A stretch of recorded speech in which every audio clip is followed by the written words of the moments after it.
Welcome back. Voters seem to have one thing on their minds this year above all else: jobs. Two major government infrastructure projects, improving our water supply and high-speed rail, are being promoted as much for their impact on jobs as their impact on the environment. So let's talk first about water. There's supposed to be a bond on the ballot in November 2012. Given the shaky state of our economy, do you think it's a good idea to put a water bond on the ballot a year from now? What I think about it isn't the priority. What's good for the Valley and what my constituents think about it makes more sense. At this point, we have a package that has to be implemented that was different than the water bond, and that's still going to be implemented.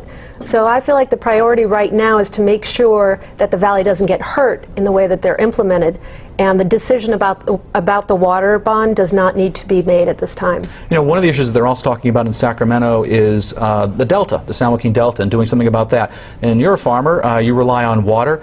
What are your thoughts about working on the Sacramento Delta and the peripheral canal proposal? Well, first they have to clean up their act. There's pollution being dumped into the Delta every single day, and that I think is first and foremost, because that's what's killing the fish. Being a farmer, obviously water's a big deal for me, but it's a big deal to my whole community. The cities in my district rely on the Delta for water, like Kalinga. But cleaning up the Delta would be the first and foremost. I mean, there's invasive species. There's almost 500 million gallons of sewage being dumped. You don't hear a lot of that, you know, when they talk about the Delta, about all the pollution that's going into the Delta from the surrounding communities. That's a big issue. I mean, if you dump raw sewage from people's toilets into a water stream and expect fish to survive in that, there's just no way it's going to work. Well, I want to ask you as well about the water issue. Is it as big an issue up in Modesto as it is more in the central and southern part of the valley? It is, and I also represent Madera County, where it's a huge issue. I think next to our economic crisis, the water crisis is the #1 matter that needs our attention. And in the Central Valley, the two are intricately tied together.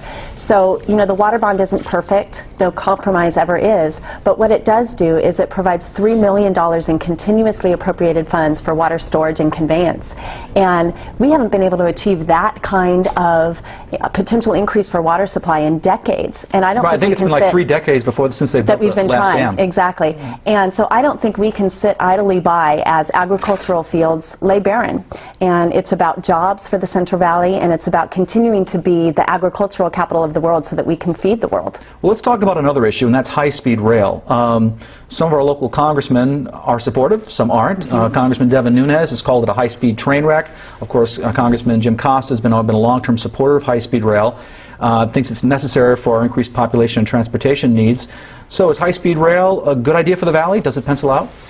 You know, I support high-speed rail in concept. I think we have to do things to improve our mass transit systems in California. We're way behind the rest of the nation and the globe in particular.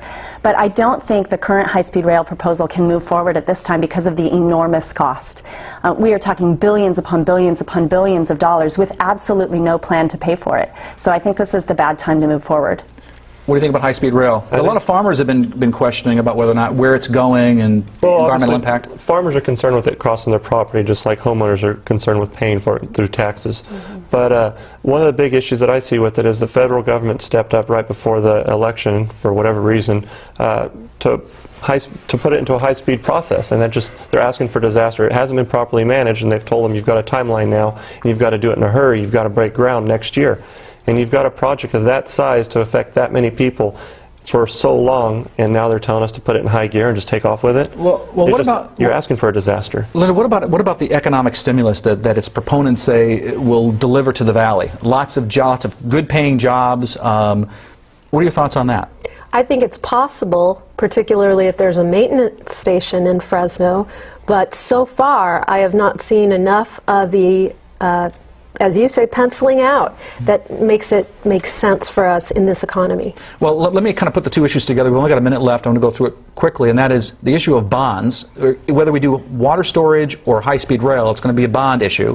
Question, should we prioritize, and which should have the priority? Definitely water. Water is the lifeblood of the Central Valley. It is what our economy is based on. I do understand that there may be value in high-speed rail, but the jobs are going to come initially from agriculture, and that's why the water is more important. Do we need to prioritize, and if so, what should be the priority? Water by far, not even close. You've got both create construction jobs, but when the dam is built, you've got something that adds to our community and helps make our land more productive and our communities stronger. And I'll give you the last I word. agree. There's not even a debate. Water has to be the priority. If we can provide a reliable supply of water, there are huge economic opportunities for the Central Valley. Well, thank you. Well, when we come back, we'll talk to our Valley's newly elected legislators about what they want to accomplish before they leave office. That conversation in a moment. This is the Maddy Report.